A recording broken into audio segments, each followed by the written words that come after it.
Good morning. We are excited to have you here today. Thanks for joining us. Welcome to today's Power Hour. Increase your sales, prepare for the 2026 World Cup presented by Phil Andreas with Click It Social. My name is Becca Blake and I'm the Director of Communications at the Chamber, and we're thrilled that you're here.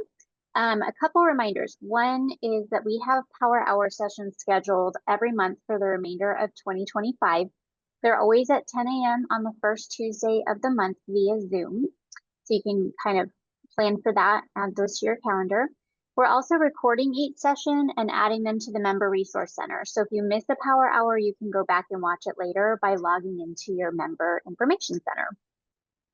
Before we get started, please put your name and your business in the chat so we know who's with us today.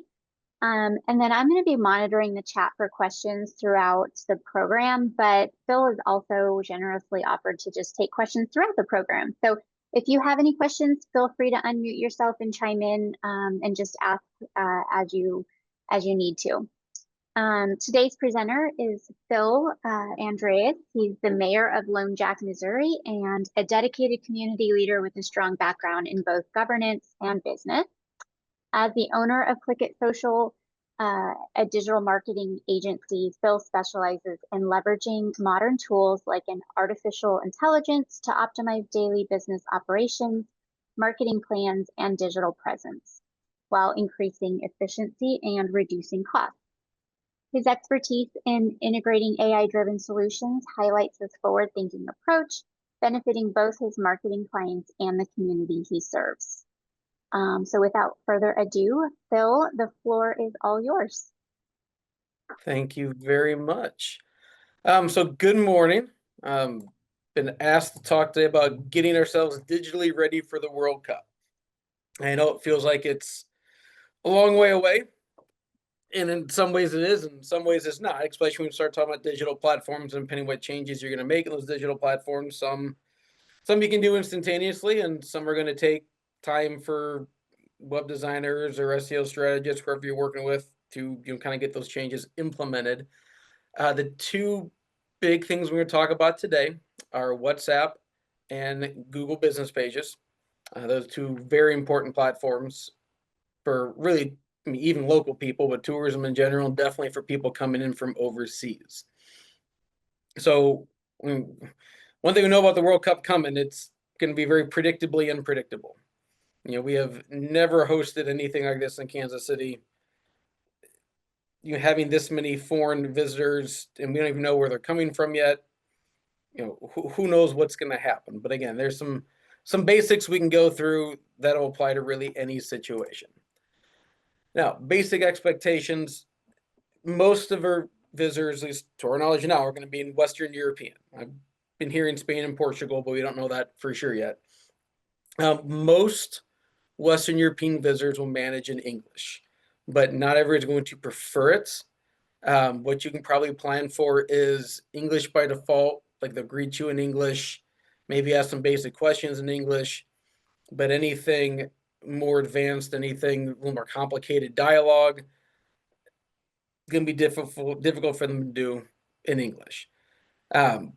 Across Europe, 47% say they can hold a conversation in English. The younger the visitor is, more likely they are going to speak English. They do get taught it in schools.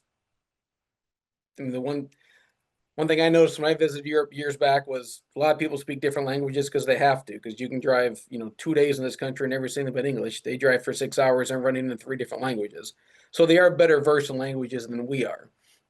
But English does seem to be kind of that common ground.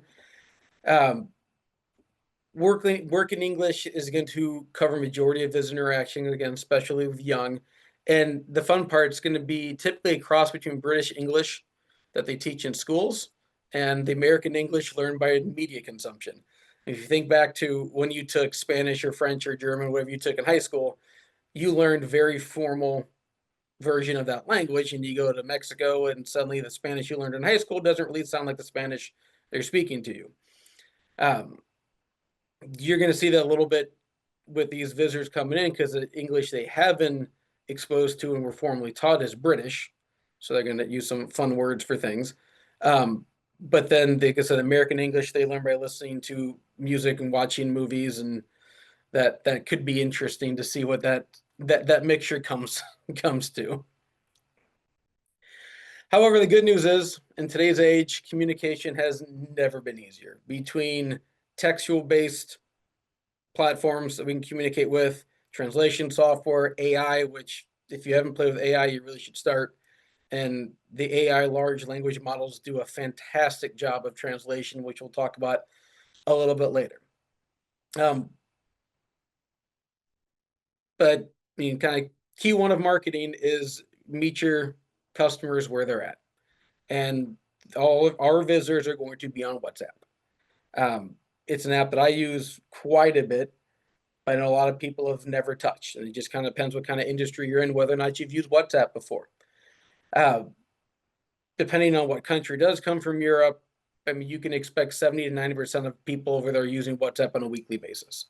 You'll see QR codes all over the place that connect right to WhatsApp, to text businesses. They don't really pick up phone call businesses. They text.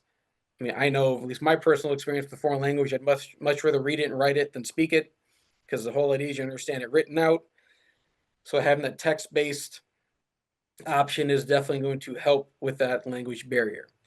Now, WhatsApp does come in three basic options: personal, the business app, and business platform.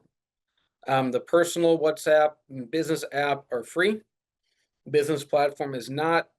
Honestly, I would think any business that's watching this is probably going to be on the business app. Business platform is so above and beyond what those other two do. If you needed that, you were probably already on that, would be my takeaway on that. Now, one thing to pay attention to when you're looking for the WhatsApp for what you need, there are two different logos. The business WhatsApp has this little plus sign in the corner. They are functionally very, very similar. Business WhatsApp does have a few different integrations for businesses that I think you will find very useful. If you have access to this link, and Becca, if you want to put that in the chat, that'd be great. This is a hyperlink. If you access this presentation, you can click right there to go to the WhatsApp download page. And again, as I'm going through this, if you have any questions, please feel free to chime in, because I much prefer that than talking to myself for 45 minutes. So benefits of WhatsApp Business. Number one is free. Best part about the app is it's free. It is a Meta platform. So Meta, same company owns Facebook and Instagram, also owns Meta. They bought WhatsApp 5-6 years ago. You won't see a lot of similarities between Facebook, Instagram, and WhatsApp. It's a very, very different platform. However, it does integrate very well into your social medias, which will definitely be useful. One of the benefits of business over personal is you can link multiple devices. So WhatsApp works on telephone numbers, and you've got to register a telephone number to register a WhatsApp. That could be a landline, or that could be a mobile. If you have a business phone, like a business landline, or even a business cell phone, if you register that number, you will have access to it mobilely, but you can also then link other devices to it. So you could have 3, 4, 5 different people that work for you linked to that WhatsApp. So if they're taking shifts, or if you have your business broken up into different departments, however that works, you could have people linked to the same WhatsApp account. There's also, and this is my favorite part of it, there's the mobile app version as well. This is my personal WhatsApp, but I just converted to business and see what the difference was, to be honest, because my business doesn't use it. I use it personally, but not as a conglomeration. But all of your messages there, you can textually type in, you can attach whatever you want straight from your computer, send documents and pictures. It's extremely convenient to have the WhatsApp on your desktop. I mean, I know I spend most of my day in an office, and I'd rather not pick up my phone every 5 seconds to send a message to somebody. So I've just got it open up as another browser window. And when I get a message, I just communicate back and forth with my clients on WhatsApp, at least the ones that use WhatsApp. So that mobile desktop interface is extremely convenient. Yeah, I can definitely see a retail or restaurant, you have your WhatsApp open on your reservation desk. As people come in to, we get call ahead of reservations, they WhatsApp in reservations. They can just use that, employees can use it right there. Now we do talk about WhatsApp a lot as a text-based platform because that's its primary usage, but you can also do video and voice calls directly through WhatsApp as well. If you're needing to have longer conversations with people, we've got people that work for us in different countries that will have conversations and FaceTimes. Well, it's not FaceTime, but video calls with via WhatsApp because it is free international long distance. They don't have to be worrying about local cell networks, local cell plans. The visitors aren't going to be having to worry about, are they international roaming? As long as they're connected to the internet, Wi-Fi, they can use WhatsApp. And that's, again, it's what they already know how to do. You can have link initiated conversations, either QR codes or an actual hyperlink. So you can, instead of linking a phone number, you just drop your WhatsApp link on your Google Business page, on your website, in an email, whatever it is you're sending out, whatever communication pieces you have, you can link it right there so they can click right from their phone or their mobile device, and they can initiate that WhatsApp conversation with you. The other nice part about it, and I don't know how useful this will be for people coming in businesses, but one thing I really like about it is it works like an email where you can send files, pictures, documents without degradation. I know people have seen, I'm sure you send a picture in a text message, and this nice big picture you took ends up being a little thumbnail on a text message, and it just doesn't, the resolution's not great. You can send any file you want through WhatsApp, and there's no degradation at all in that file. You can send receipts, you can send invoices, PDF documents with checkout procedures. You can even send e-sign documents through it if that's how your business works. Whatever it is you're doing, you can use WhatsApp. Really, it does a really good job of combining text-based conversation with the value of email and attachments. Supposedly, in-app translation is coming soon to WhatsApp. WhatsApp has said it's already started to roll it out to some devices in some areas. It's not here yet. At least it's not on my WhatsApp, is all I can tell you. But theoretically, by the time the World Cup happens here next year, you should be able to see a text in a foreign language, basically press in there, double click on it, and it will then translate that to English and whatever language you have set on your phone. I'm assuming English. But then the benefit of that is if it's going both ways, you can type back in English and the person at the other end can translate into whatever language it is that they plan on using, whatever their native language is.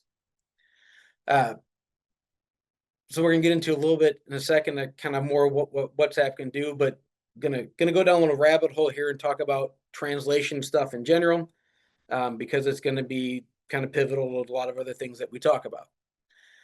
So if you need translation help, use AI. Don't go to Google Translate and all that stuff anymore. I know we've all seen the online translation programs where you think you're saying one thing and it comes out with a completely different meaning, especially if you're using local idioms, local slangs, any type of non-formal language. It doesn't translate well. Your ChatGPT, your Gemini, your Grok, all that stuff is based on language. They do a really, really good job of translating language with context. ChatGPT is free. Most versions of it are free. Most of the different AIs have free versions of them, or you can pay for the more advanced version. You don't really need to if all you're doing is language translation. But just here's an example of a way to use it, because we're going to talk a little bit about changing websites and changing Google Business profiles and things that have different languages on it. But again, it doesn't do any good if you don't speak it. So I went to ChatGPT, and I'm using GPT-03, and I said, translate this to the type of Spanish spoken in Spain. So I'm assuming right now are people coming from Spain. Didn't want to say just Spanish, because that could be Mexican Spanish, that could be Spanish, that could be Portugal. I guess Portuguese isn't really Spanish, but close. So very specific what I want to translate it. I want it to be professional, but not overly formal. So I'm going for that professional but conversational kind of look. That's important. If you think about our own dialect, we speak very differently in a professional way. We speak very differently if you're speaking in a formal way, and if you're sitting down having a drink with your friends on a Friday night, you're probably speaking in a whole different kind of language. So I went in to be professional but not overly formal. So I said in my message, welcome to Kansas City World Cup fans. Apparently I typoed that. Click It Social is a Blue Springs Chamber member and would be happy to help you with all of your marketing needs. We can help with everything from overall marketing plans to websites, SEO strategies, social media campaigns, and ads. If it happens digitally, we can do it. I hope you enjoy your time in a great city. So my company personally, I don't see much interaction I'm going to have with local tourists. I'm going to work with businesses to help them interact better with local tourists. So it did kick me out of translation. Yeah, I'm not gonna torture anybody with my Spanish accent that is non-existent. But I don't read. I mean, I know a little Spanish. I don't know enough Spanish to know if that says what I wanted it to say or not. So I had figured I'd double check it. So what I did, I took this back into Gemini. So I went from ChatGPT to Gemini. So there was no biased. ChatGPT does remember everything it says. Didn't want to remember what I wrote in and just kick me out the same thing again. So I went to a completely different AI program, repeated the prompt, and said, translate this to the type of English spoken in America. So I flipped that. Said I wanted to be professional, but not overly formal. So I kept the same basic instructions, and I copied the Spanish into the prompt. Gemini kicked back, welcome to Kansas City World Cup fans. Click It Social is a member of the Blue Springs Chamber of Commerce, and we'd be happy to help you with all your marketing needs. We can assist with everything from full-scale marketing plans to websites, SEO strategies, and social media campaigns and ads. If it happens in the digital world, we do it. Hope you enjoy your time in a great city. Put those side by side. It changed the word overall to full scale. It threw in a contraction when I didn't have a contraction before. And I said, if it happens digitally, we can do it. And it translated to if it happens in the digital world, we can do it. But other than that, other than those small word changes, it is exactly the same language, exactly the same thing I typed in, which is just proof that these AI programs really do a very good job. And I would highly suggest anything that you're going to have translated and put out publicly, you do this practice, go to a different AI, use the same basic prompting, have it double check itself. Because the last thing you want to do is say something stupid in a foreign language and not have any clue that you said something stupid in a foreign language. Especially some, we know words in this country can have different meanings or slightly different spellings mean something completely different. Don't embarrass yourself. Do double check. So back to WhatsApp. So other things WhatsApp Business can do is you can have actual items, products, menus, whatever you have, what you're selling, whatever your commerce is, you can have that directly in your WhatsApp. So not only are you directing them to your WhatsApp through a QR code or a link, getting them on that platform, you can then give them additional information. You can showcase those products right there. It's just another spot to have that communication. Yeah, you're going to have the stuff on your Google Business page. You're going to have the stuff on your website. If you're probably on TripAdvisor, you're probably on Local Eats, whatever it is your business does. But again, find them where they're at. This is where they're at. You can have that information right there so they can access it. Another nice thing WhatsApp Business can do is quick replies. So you can have predetermined responses already built in. So, for example, a restaurant might get, what are your hours a lot? You can have that predetermined response in 4, 5, 6, 10, whatever different languages. And so now you've trained your employees, or if you're doing it yourself, that you can just do a slash. So you type for your response, you type a slash, and then whatever you've labeled that reply as. This is Gujarati language, just to say, I hope you have a good day in Gujarati. This is a Spanish thank you. You can have English as well, just to save yourself some time. If I typed in /thanks, it would automatically send a message, thank you for your business. We look forward to working with you again. You can customize any of those replies in any language, directions, hours of operations, prices, thank you for business, a response back that says we'll be with you shortly. Whatever you want to have do. It allows you to have a little more confidence in your employee responses based on certain prompts. And you can go as deep down the rabbit hole of that as you'd ever want to do. You can have your complete profile in there, your business name, what you do, your address, your website, email if you want to have the email broadcasted out. You get a description of what you do. You can have your hours on there. Again, you can have those things lots of other places, but meet them where they're at, and they're already at WhatsApp. And then the nice thing about WhatsApp also is away messages. A lot of your other messaging platforms, you can do an auto response, but the auto response is always there. You can choose to be away, or you can choose to have the response come directly to you. So, I mean, if you're a business that, if you're running a bar and you decided to close at 3 o'clock in the morning and go home and sleep, the last thing you want is a WhatsApp message at 3:30 asking you what your hours are. You set that away message up, and it's thank you for inquiring about us. We are away right now. Our normal business hours are blank. We will respond to you at 9 o'clock in the morning, or whatever it is that you want to put out there for that away message. You can turn it on, you can turn it off, you can schedule it, you can choose what recipients it sends to. So you have a lot of different ways you can play with that. And so again, these are all things that business can do that your WhatsApp personal does not. That's one of the reasons why it'd be better to upgrade to the business for what we're going to do with visitors. So tip for WhatsApp success. So use a dedicated number, it can even be a landline. Okay, WhatsApp doesn't care. Obviously, if it's a landline, you can link mobile devices to it, but that's not a problem. Prepare stack responses. Again, your hours, directions, what's the parking like, reservations, menu, etc. If you're a restaurant, do you take reservations? Have a predetermined response. Yes, we do. No, we don't. Here's how to do it. Whatever. Respond with a link to your reservation app. There's a lot that you can do with that. Parking's going to be a big question. If you think about who's coming here, Europeans are not a driving culture. We are a driving culture. I'm sure Uber and whatnot's going to be completely busy for those couple months, and almost ridiculously so. But there's going to be a lot of foreigners that come here and rent a car, and people who don't drive much. And I know Americans who their biggest issue with driving, the thing that causes most anxiety is, where do I park? So you're going to have a lot of questions about parking, and we'll talk about another way we can kind of cut some of those questions off earlier in the conversation as well, a little bit later. Put your QR code and your link everywhere. Put it on anything physical advertising, QR codes, anything digital where it's hyperlinkable, put a link. Some devices, like I think Apple is for the first one to do it. I'm not sure if Android versions does that or not. But if you see a QR code on a screen, Apple will oftentimes recommend a QR code.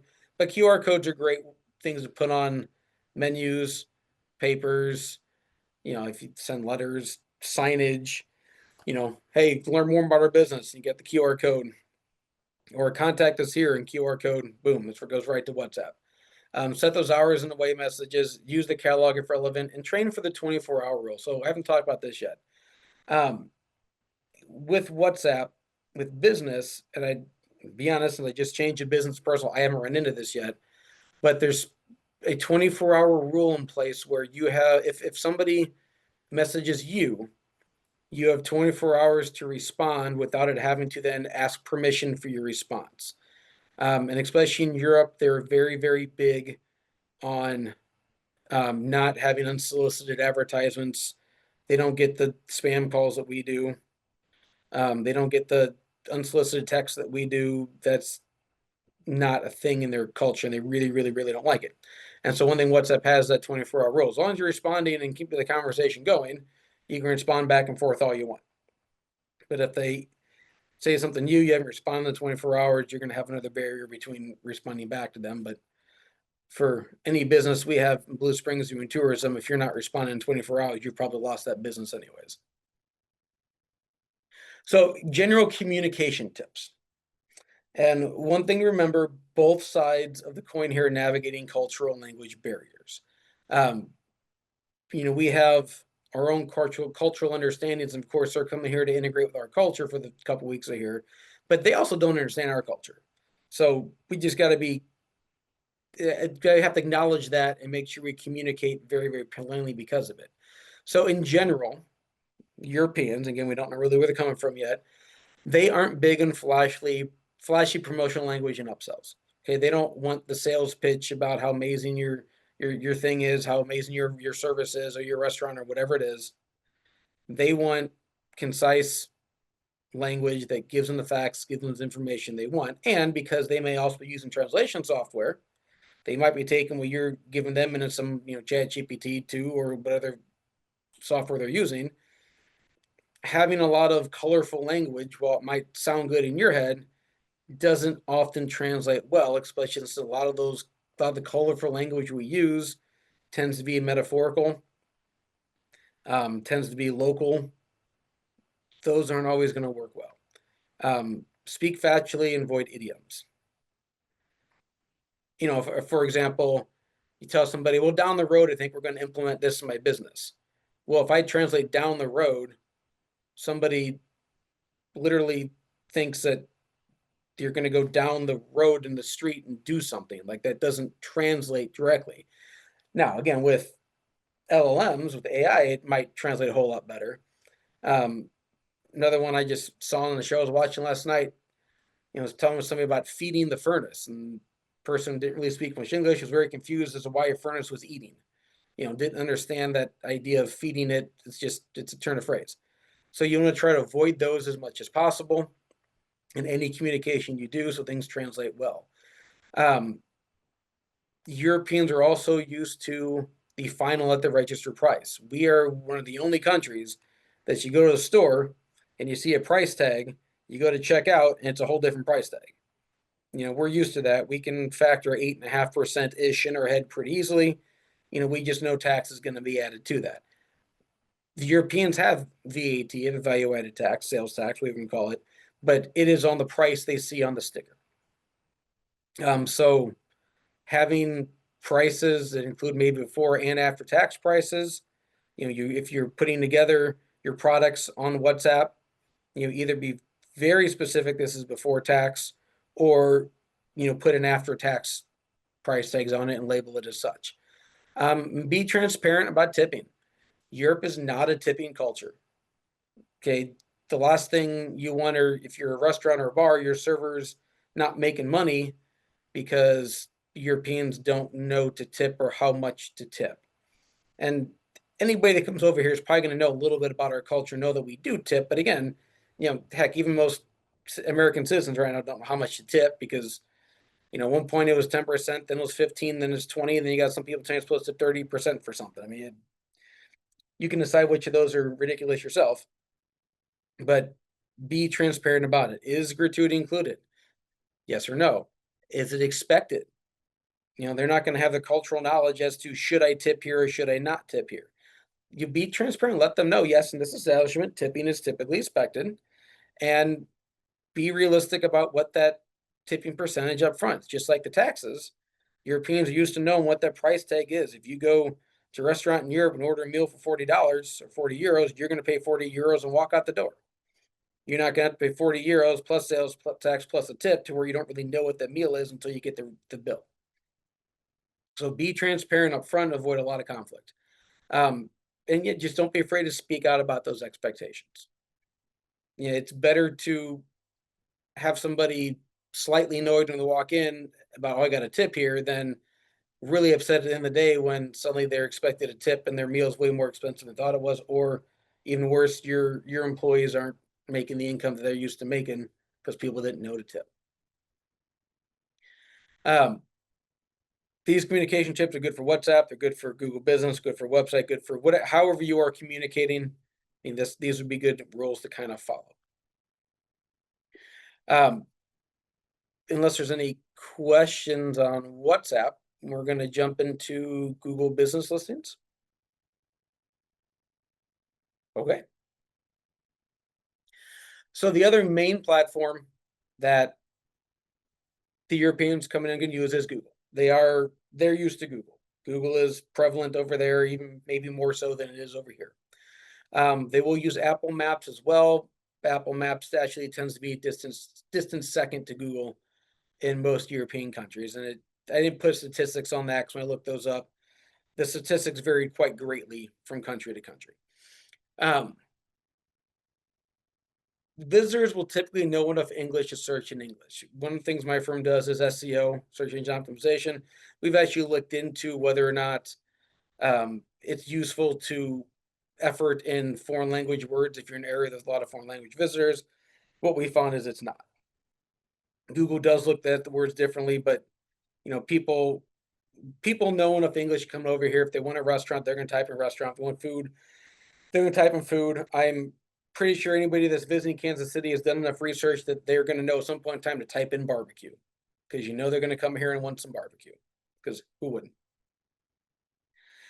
Google will automatically translate some aspects of your business listing, but not other aspects. We'll talk about that here in a second.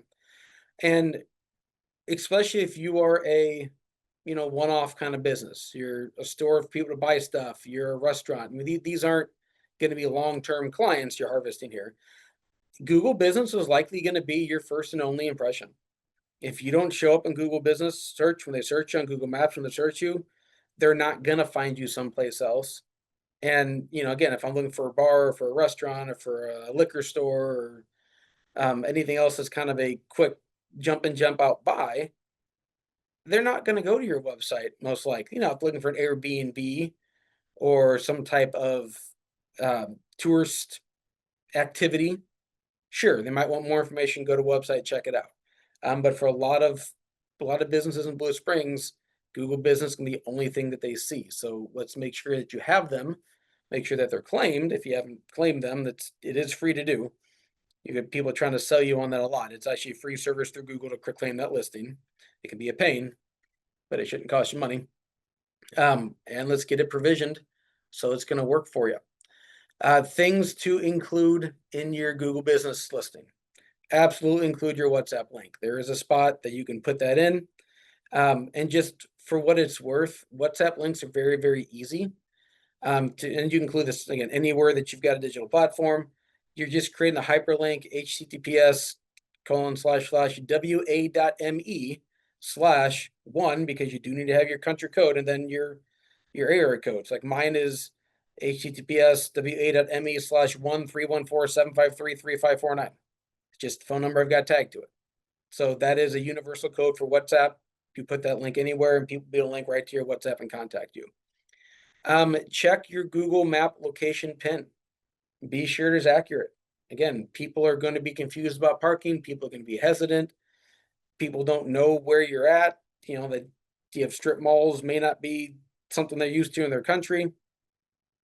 You can move that pin around to make sure it is exactly on your front door. I see lots of them. I work with businesses that the pin goes to the back door. And if the pin goes to the back door, suddenly it's taking directions through the alley behind your business and parking them by a dumpster, which is not what you want. Again, a lot of these travelers will not have the context to understand that I shouldn't go behind a building and park by a dumpster. Have that pin right at your front door, right at your front parking lot, so it's easier for people to find you. Posting good quality photos of your parking lot is actually, again, something to be very helpful, because again, international travel is stressful enough. You can include parking on your listing. There is a spot on your Google listing to talk about parking, whether it's garage parking, public parking, street parking, parking lot parking, free parking, paid parking, whatever it is. You can check those boxes. Pops right up there in your Google Business profile. So people who are in these rental cars who don't drive much, they know, hey, I can go there and park for free. Cool. If you ever travel to Europe, you understand how bad parking is. It makes New York look like a parking lot. And just posting the quality photos of your parking lot reinforces that, hey, look, there's pictures, parking lot, I can park here. Cool. I feel good about this. I'm not worried about if I park in the wrong spot in front of the wrong business, I'm going to be in trouble. Again, it's stressful enough. Take the stress out as much as you can. Photos. Google Business photos are something that a lot of businesses ignore, but are really quite beneficial and get way more views than you'd expect. And especially the people traveling to unknown locations. Make sure your photos are good. Most of people's business photos are simply stuff their users put up, like their clients, their people come to the restaurant, people use the service, whatever it is. But there is a section for businesses to put up their own photos. Make sure you use it. 12 to 20 assets minimum, and make sure they're good. You don't need some off-centered cell phone picture of your parking lot that you can't tell what it really looks like. Get good photography, or You don't even need to have a professional necessarily, at least somebody that knows how to frame things well on a phone and use them. You want pictures of your entrance and your parking day and night. Okay. Again, I've driven down 7 in rush hour and trying to figure out where to turn off, and I know the road. People are going to be driving down 7 with a million more people in Kansas City than we're used to, trying to figure out when Google's wanting them to turn. Well, they try not to get rear-ended by the people that, tailgate you, because this is America. Let them know where to turn. Interior view of where they're going, so they know what they're walking into. This is something really started big in COVID. People really wanted to know where they were going and what it looked like inside before they got there. Use the menu listing on Google. Don't post pictures of your menu with a glare on it and somebody's thumb in the way of half the words. Google has a specific menu section as a restaurant. If you label yourself as a restaurant, where you can put down the different food and drinks and prices and everything else. Again, be specific, be concise, label if those prices are before or after tax. Amenities, do you have Wi-Fi? Again, a lot of people want travel foreign, they're going to connect their phones to Wi-Fi as much as possible. So maybe upgrade that Wi-Fi. Outlets for charging, stroller space, accessible restrooms, whatever your business offers that would help people out, let them know ahead of time. That's great for even after the tourists leave. And then wayfinding, near transit stop or landmark. And I wouldn't have a lot of public transportation here. And if you're in Blue Springs, we're probably not doing a lot of public transportation to get to you. But landmarks are good. We're Midwesterners. We always talk about, turn right three streets after the building that used to be painted blue. Well, make sure the landmark is current.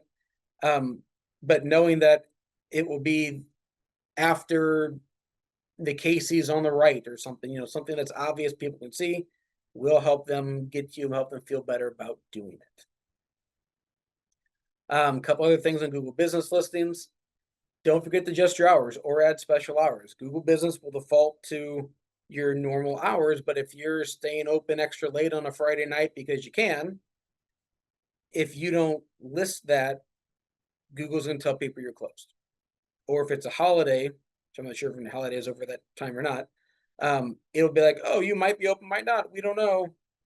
That's the special hours part. So if you're just going to be open one Friday night late, go to the special hours section, say that date, change your closing time. It will post it there for you. Use your Q&A section. Google Business Profiles have Q&A sections. Market those towards questions that travelers are going to want to know. And every business is going to be different, but use as much of that as possible, because if you can answer questions before they even have to contact you, they're much more likely to feel good about contacting you. Your Q&A section will auto-translate. It's one of the few pieces of Google Business that will auto-translate something a user types in. So again, concise, informative, fact-based responses. If they ask, do you have barbecue at your restaurant? Yes, we have barbecue. We've got these types of barbecue. Here's the prices of barbecue. Not, oh my God, we've got the best barbecue in the Kansas City area. You're going to enjoy it so much when you come here. It's so scrumptious and delicious. It's going to make your mouth water. They don't care. Not what they're asking.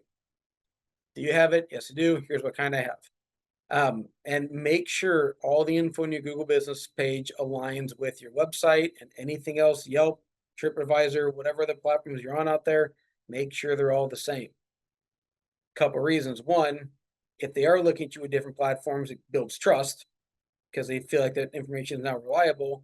But Google will also change your information for you if they think you did it wrong based on what they see on your website and other platforms. And the last thing you want to do is provision your Google Business page to be great, and then have Google decide they're going to help you out and change it because they found conflicting information elsewhere. It will be a pain, but it's definitely worth it to do. So what will translate on Google Business listings? Unfortunately, reviews will translate Google Business listings. So if you have any reviews you've other people not see, even the foreign language speakers will see them. The Q&A section, category names. So, you can take your business and say, these are the categories my business fit into. Those automatically translate. Google labels and user interface strings. So basically anything where you can check a box on Google to say I do this, parking, payment formats, bathrooms, whatever, that all translates. So Google knows what that means. Addresses and map context, if it's different based on their foreign language devices, those will translate as well. What doesn't translate your business name, your description of yourself, any Google posting that you do, which you should be using Google posting no matter what, but you're definitely using it during the World Cup. Your products will not translate. And then, and this is unilateral across the board, menus and images, like images do not translate. And websites, images do not translate. The only thing that's going to translate is written text. So a picture of a menu in English will not translate to a picture of a menu in Spanish or whatever language they want it to be. So that's why, again, it's very important to use those menu listings. Even though even the Google menu doesn't translate, it still gives them ability to translate that easier because they can copy text into a translator if they need to translate it. So what should you do? So here, just tips. Keep your free text fields concise and plain. So again, anything you're putting in descriptions, keep it simple. This goes on websites, this goes on anything, because that way their browser apps can translate it for them accurately. Be clear. Now, our formats are different. Europe uses a 24-hour schedule. They use Celsius, they use kilometers, they use kilograms. Keep that in mind. If it's something that you need them to have accurate information to measurements of those types of things, they're going to use metric system. So use dual formats because again, you still have American people here too. Open 800 to 2200, 8 a.m. to 10 p.m. It's 5 miles away or 8 kilometers. Whatever it's going to be, use that. And again, clear and concise. On your posting, again, same thing. Post in English. Maybe when we start to know exactly who it is coming, you can get translators to then translate that into a secondary posting or add it to the bottom of the posting a short description of the language is going to be. Multilingual quick links in your profile. One thing that'd be great to do, especially if you have something more complicated, you expect people to go to your website, is to go ahead and translate some pieces of your website into these different languages.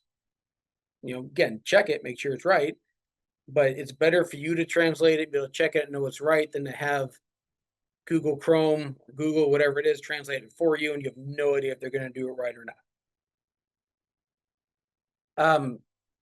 So these are just some general communication tips that you guys can refer back to. Another big one's going to be using that +1 in all phone links.